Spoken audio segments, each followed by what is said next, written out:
When I started with Longreach, the question was asked for me, you know, what do the growers want? And the first thing I said was a Wedgetail replacement. 9 years it's taking us, and a lot of false starts to find one. So we're really excited after more than a decade since Wedgetail was released. So dual purpose wheat, and I think really to be successful on farm, one of the critical things is growers are looking for good grazing off it and also really high grain quality.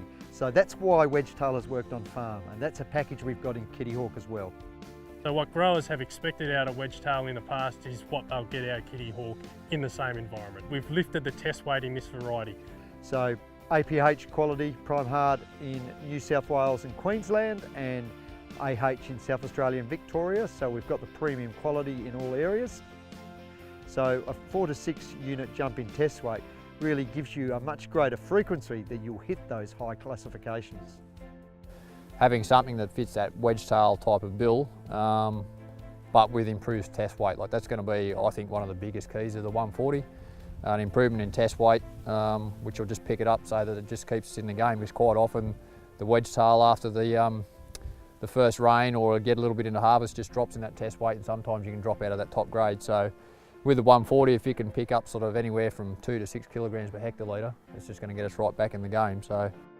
So we've got 3 winter genes in it which hold maturity back, and that's exactly the same sort of pattern which is in Wedgetail, and their maturity is similar to each other. So it's really a good fit that growers which are finding success with Wedgetail will find Kittyhawk fits into that system well. So our 3 winter genes give us enough cold requirement which hold back heading in early October. This is just going to head now, with many of the varieties in the trial around us have rushed and gone quicker than that. Kittyhawk's got much better stripe rust resistance. So in general we've improved disease, but the really significant one is we've got an RMR stripe rust rating on Kittyhawk, whereas Wedgetail is only MS.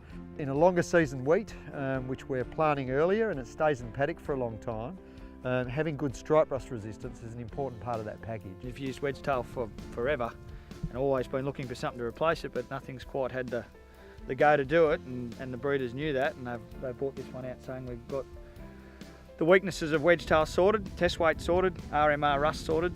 With an RMR stripe rust, we're really adding some flexibility on farm that you just don't have to chase stripe rust in a long season variety. The big things in our area is if we could improve the test weight of Wedgetail, improve the stripe rust resistance. So some other advantages of Kittyhawk, we're showing a yield improvement over Wedgetail, and to just have a go at, if you're a Wedgetail grower, this is one for you. If you're a Wedgetail grower, you really should be looking at